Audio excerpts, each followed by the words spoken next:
CountryWide CONNECT with Andy Thompson and Sarah Perriam-Lampp. All right, welcome back to the show. Great to have you with us. Lincoln University's prestigious 2026 Bledisloe Medal has been awarded to Kerry Allen, recognised as one of the pioneers of agribusiness education in New Zealand's secondary schools. For more than 30 years, Kerry has helped reshape how agriculture and horticulture are taught, building pathways to connect students directly into the food and fibre centre. Joining us now is the 2026 Bledisloe Medalist, Kerry Allen. Congratulations, well done. Thank you very much. Yes. Very, very prestigious award, this one. You were presenting at Lincoln University last night between 4 and 5. How did that go? Yes, I was very privileged to have a group of people come and listen to me to hear about my story and getting agribusiness into New Zealand secondary schools. Yeah. First up, and I want to talk about what you've done, but what did it mean to you to actually receive this medal? It's very humbling to be acknowledged for all the hard work that has been done over the years. It's not just myself. I have a team as well, but it's all the hardworking agri teachers all across the country that have put in the hard work. So I feel like I've, accepting it on their behalf as well. And so, yeah, it means a lot. The Bledisloe Medal, though, is one of Lincoln University's highest honours, recognising your work in agribusiness education. Did you ever imagine your program would go to this scale? No, never imagined that I'd actually be doing the agribusiness program, to be honest. No, that was an opportunity that came up with St Paul's Collegiate School, and I came on as their agribusiness director, and yeah, we've taken it from strength to strength, and then it's been really embraced by the nation. So you started this just as a program at St Paul's Collegiate Agribusiness? That's right. It was a project that was to meet the needs of our parent body. We had a lot of, we're a big boarding school, predominantly rural, and it was felt that we weren't meeting the needs of that rural community. So this was to stem that, fix that need, and but then it was felt it was bigger than just St Paul's Collegiate. It needed to be rolled out across the country. So you started to roll it out, obviously 30 years ago. A lot of growth. How many schools is this program currently in? So we're in 128 schools. It has been a subject in the national curriculum from 2018. So really that's when it really took off. Prior to that, we had only been going about 4 years, and it was just a niche program in the school. But yeah, we have 128 schools. We've had a few more than that, but yeah, there's been a few that have come off and come on for various reasons. And so roughly how many students are running in the program in 2026? So there's about 3,000 students in the program each year, and we've had about 23,000 over the last 9 years. So as we said, this program's been going for sort of 30 odd years. What's changed in the way that you've run the program in that time? How did it start and where is it now? What sort of things are in it? So yeah, 30 years ago, we just had agriculture and horticultural science. So that's on-farm, on-boat, on-orchard management practices and learning how to produce crops and grow products. The agribusiness program is basically from the farm gate, orchard gate, from the boat, right through to the consumer. And we target a slightly different sort of student. So these are students that are not necessarily going to go potentially on the land. They might do, but they might not. They might be somewhere else along that value chain. And these students are going to go into logistics, management, marketing, your role, anything along the rural professionals. Yes, type that's of role. right. Anything along that value chain, and then so that's trying to target those students who we might not have targeted before, and that's so that they have a really good understanding of the primary industry. It's interesting because I think a lot of people would be assuming you're probably teaching agriculture skills, as ag science type of things, but no, more the business side of agriculture. Yes, so it does both. So there's opportunities for students to go down either pathway. But yes, we're trying to give other skills that they will need to understand that value chain, what's needed, and where they could go with that. It's interesting because in the past, I think agriculture careers have always sort of been seen as a little bit of a poor cousin. Yes, they do. Certainly not Yes. the way it is. Or what's your experience now? We do still unfortunately have poor perception in some areas for agriculture and horticultural science. Agribusiness has, because it has more of the business side of it, it has a slightly better view.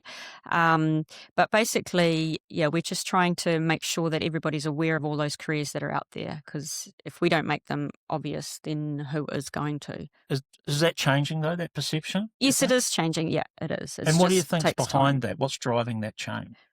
Because those are the people we need. We need top quality academic students who think above and beyond what's been done before or tradition. We want innovators. We need their thought processes. We need those people coming through with their new ideas. So the students that you're attracting, are they how do you attract the students into the course in the first place? Because they have choices, right? Yes, you're sitting there at the start of the year and mum and dad, and you're going, well, what courses are you going to take? How do you attract students to the agribusiness course? So we ground it in real life bits and pieces. So we look at innovation, we make products, we try to get them to think innovatively.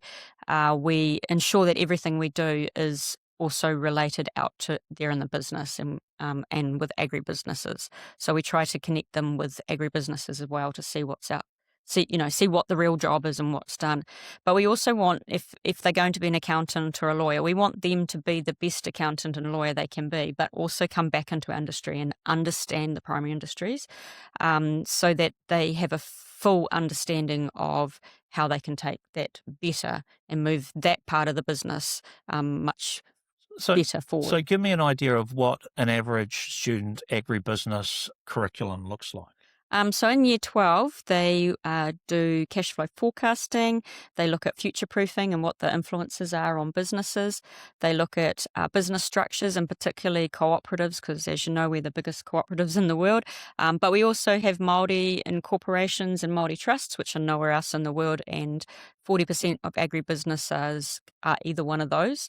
And then we have looking at new organisms, so trying to get and see what new organisms are out there and how we can manipulate them or innovate them or change them to do other products.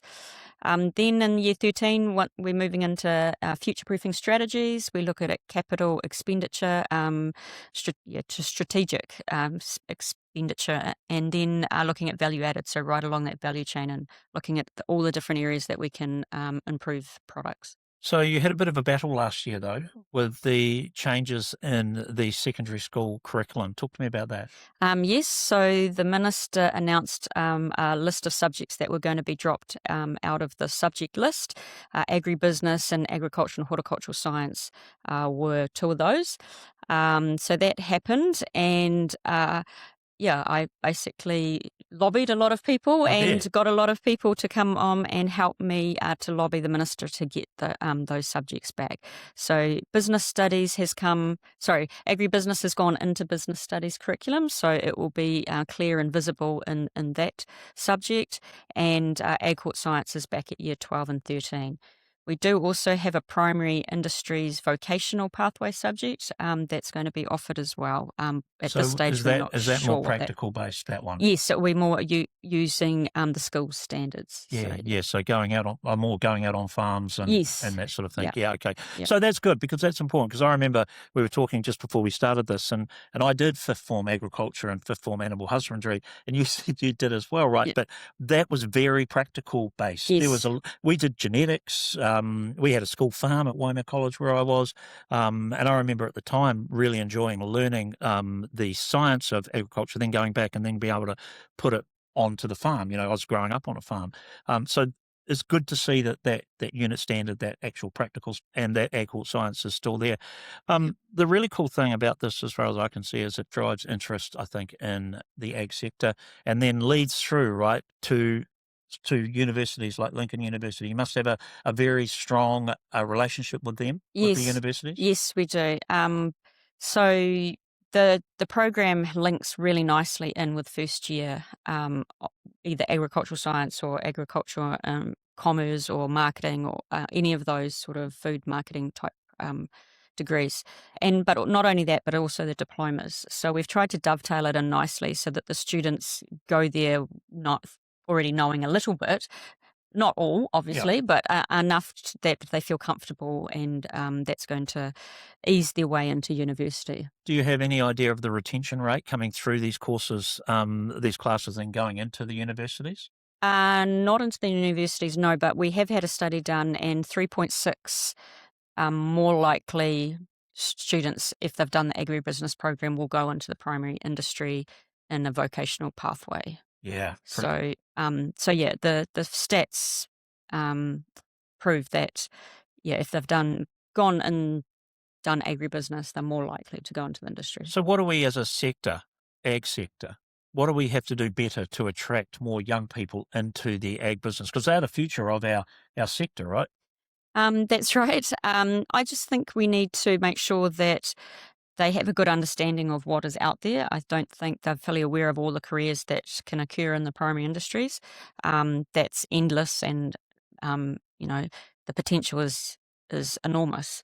So just highlighting all those, but also just being able to show them what each of those jobs potentially could be, or so that they can mould them into what they need to be for the future. There'll be jobs that we don't even know coming up that we will need. I wonder if our sector, our levy bodies, organisations are actually doing enough. It's quite a good question, actually. I might ask a few of them what they're doing, actually, to make sure that young people see agriculture as a viable future, particularly ag business. I think there's ones that want to go on farm is probably not too bad. Yeah. That's my perception, but we do need our best and brightest coming through. That's right. Yeah, I do have very good business partners and business supporters who helped the program and got the program off the ground initially. They still help with funding. We do get a little bit of funding from the Ministry of Education, but most of it comes out of the business sector.